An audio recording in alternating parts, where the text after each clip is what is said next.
Alright YouTube, welcome to my video about the 2024 Honda CBR650R, the new model with the new styling that just dropped like a month ago. I told you I was going to do an extensive video reviewing my bike and giving you my first impression after riding it about 180 miles or so. I have currently taken it out for a spin, so it's not cold unfortunately, so I can't show you the cold start, but check out my other video for that. It was a lot of work finding a place that has some nice and quiet so I can film this, to be honest. A lot of construction going on, but yeah, just first and foremost, I am not a motorcycle expert or anything like that. I'm just an enthusiast. I have been riding since last year. I got my license last year. This is not limited to 48 horsepower. This is open. This is 95 horsepower. This is the new Euro 5 model in Grand Prix red. I've just done a complete wash because it was very dirty. I've gotten very unlucky and hit the rain a couple of times. Hopefully it's nice and shiny now for the video. But yeah, let me know what you think about the styling and everything. I think it looks pretty damn awesome in this color. Didn't like the black at all. I don't like matte colors whatsoever, and the black styling also didn't have the blue the decals on it, so I'm really happy. I also got the black windshield, which is slightly higher than the regular one, and I think this is an absolute must-have for this bike. The regular transparent white doesn't look good whatsoever. But yeah, let's go over a couple of things. The new styling, obviously, it's a lot sharper. It's a lot more mature. I feel like the previous one was a lot more squished. And pretty much as soon as I've seen this, because I didn't even know they had a new model for 2024, I completely fell in love with it immediately. I wanted to get it. Right? It's got all black styling on the steering and the cockpit, and it's got a black engine block, which is also very nice. It's keeping the same exhaust from previous year. Honestly, I like the sound of it, and I like that it's very small and hidden away there. I don't like the huge exhausts going up in the back. Really, that's not my kind of thing. One thing I would want to change for this bike though would be the rims. I'm not a huge fan of matte once again, and these, they pretty much they attract dirt and they attract a lot of smudges. As I said, I just washed this and it's already very dirty again. The license plate holder is, well, a sight to be seen. I think we can all agree that it's way too long and it needs to be changed. I'm gonna do that as soon as they release a couple of fitting models for it. I've checked, nothing that great yet. Let's go on the other side. Yep, pretty much it's got a nice chain. I've also just lubed it up freshly after washing the bike completely. Also applied my tank pad immediately so it doesn't get all scratched up. And this is currently using Dunlop Road Sport 2 tires, which are also, well, so far since this is my first super sport bike, I can't really say if these are good tires for this bike, because this is a complete new impression for me. My previous bike was an SV650, which also had Dunlop tires, and I felt like they were very nice. I could just toss that thing around and nothing would ever really happen to it. Yeah, but so far for the styling, let's get into the cockpit a little bit and take a look at the screen and all the features it has to offer for you. Currently I've changed the dash to black.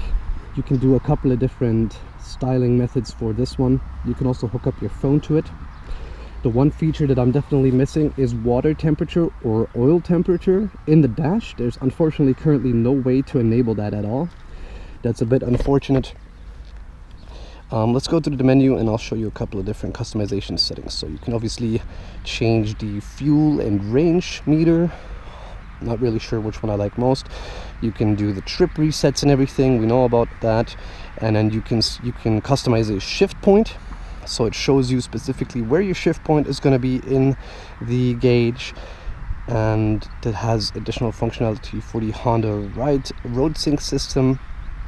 Then this is probably the most interesting one. You can change the look of the speedometer, which is very nice, the RPM gauge, and it also changes depending on what you've got open right now. It's pretty much always going to look like this if you have Honda Road Sync enabled. Yeah, you might like that. I like it too, but unfortunately the navigation cuts off the bottom part of it, so that's a bit unfortunate. Yeah, you can go with the simple setting as I showed you before, or you can do a regular, just the number. Not really my style. I do like seeing the RPM. You can change the brightness to auto and manual. Obviously going to leave that on auto, and the background to black and white.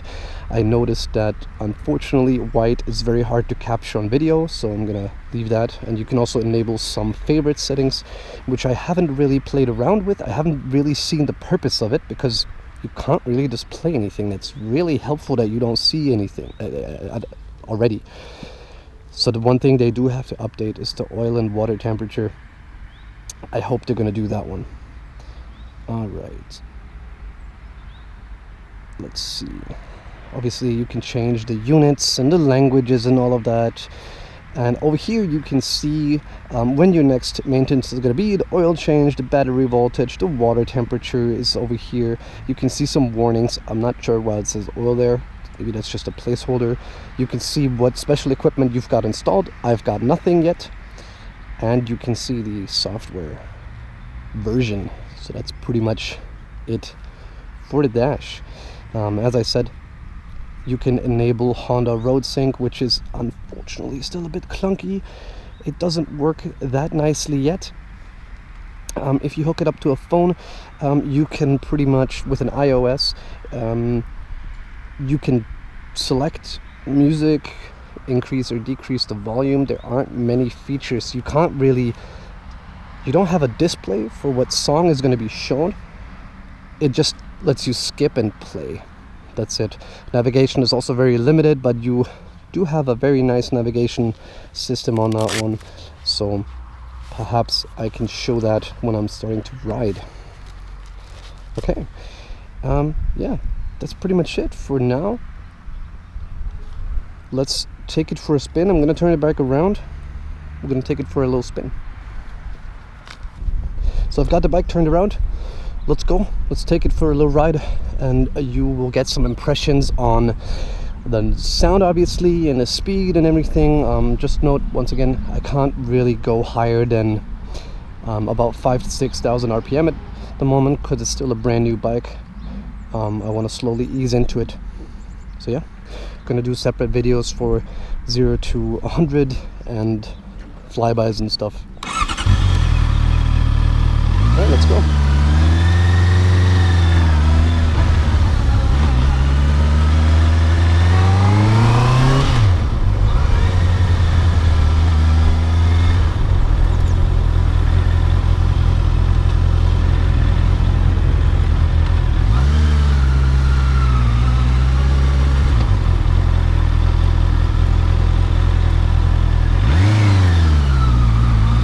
So since my last video, I hope I improved the audio quality when it comes to wind noise. Please let me know if it's better or not. I still have to make some improvements, obviously, to fully capture my voice. I did order a microphone, but unfortunately that turned out not that good. It wasn't working at all. So we're just gonna try like this.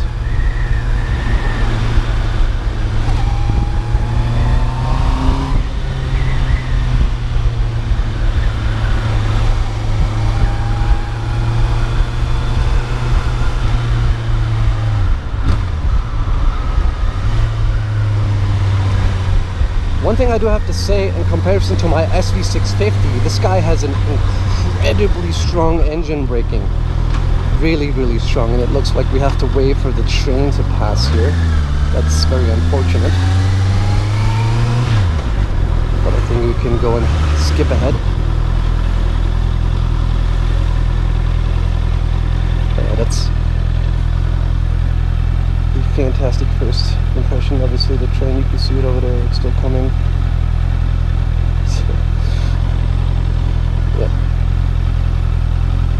that's Germany for you. We have a very good train infrastructure, so a lot of passings like these.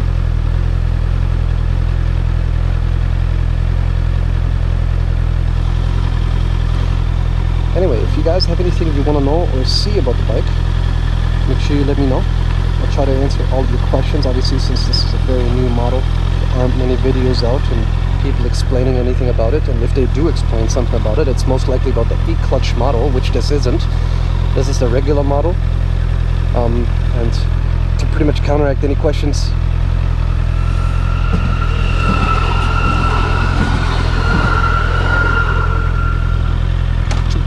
counter any questions that you might have about the E-clutch, I have no idea if it's good, if you should get it.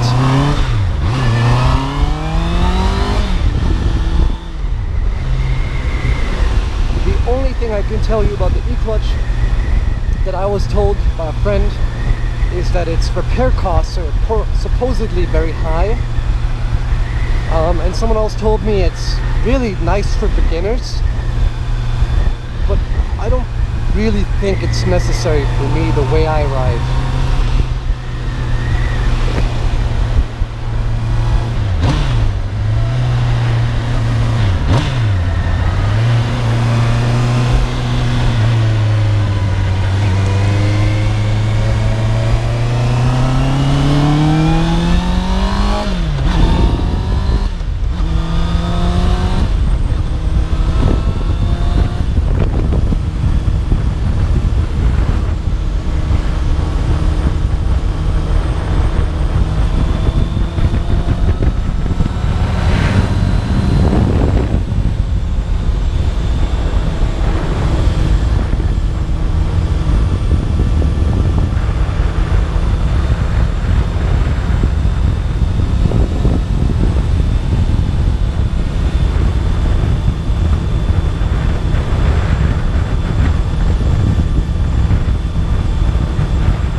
So in love with this 4-cylinder coming from a V2.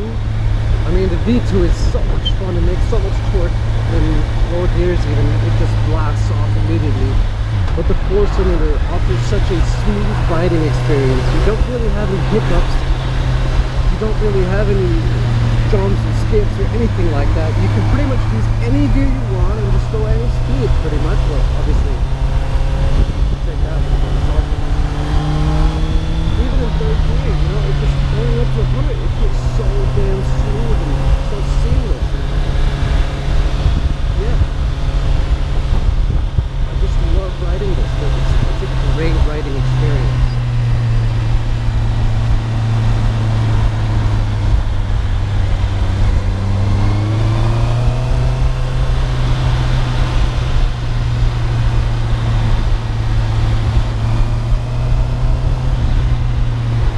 People have been telling me to get an aftermarket exhaust for this thing, and I did look at some for the previous model, but well, there aren't really any out yet for this one, right? So I wasn't really looking, I couldn't look at a proper sound comparison yet, but I do like the way the stock exhaust sounds. It just sounds like a jet engine. I don't really want any pops or bangs and stuff like that. It just goes hard, man.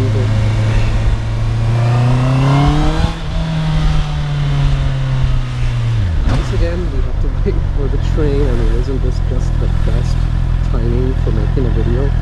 Funny thing is, on the way here, I didn't have to wait for any train, and the best part is this is the same train that just passed us.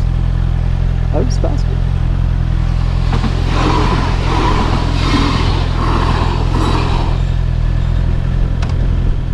Can we get a third time maybe?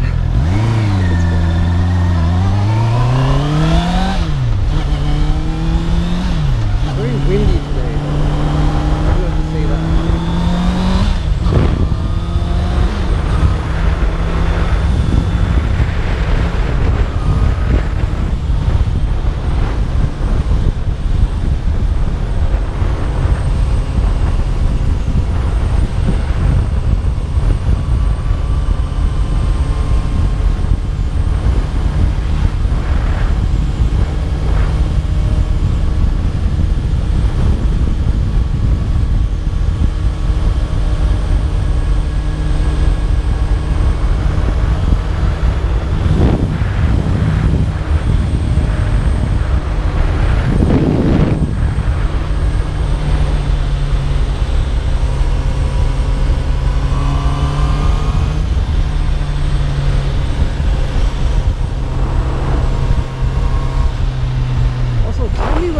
Think of these roads. This is pretty much, I guess you could say, countryside.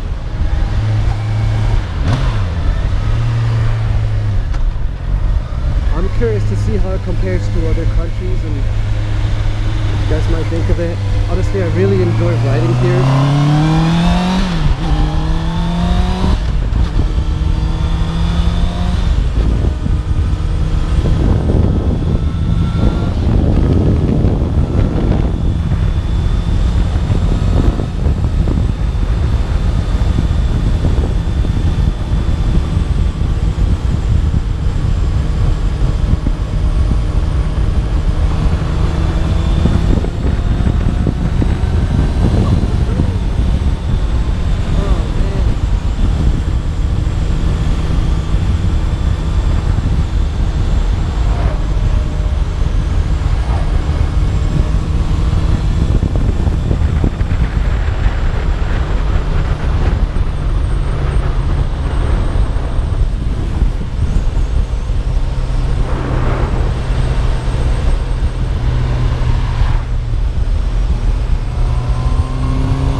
Unfortunately, filtering isn't quite legal in Germany.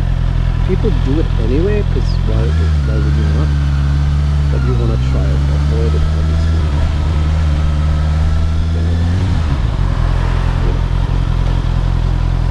They're nice ones. Okay, so what do you guys think of it so far? Only thing that I can say is a bit disappointing right now. If you look at this, I don't know why, but this one's further down than this one. This infuriates me.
pre-ordered it and you're still waiting for it, and what color you're gonna get, or what color you're more interested in. And let me know what you plan on doing with the bike. Are you using it to commute? Are you using it for fun? Are you interested in getting it to the track? Anything like that, I'm really curious to know about. Because, well, for me, I'm still learning to ride. I'm still trying to perfect my riding skills, and I'm not quite ready for a track yet. So this is sort of like my commuting bike and having fun in the summer.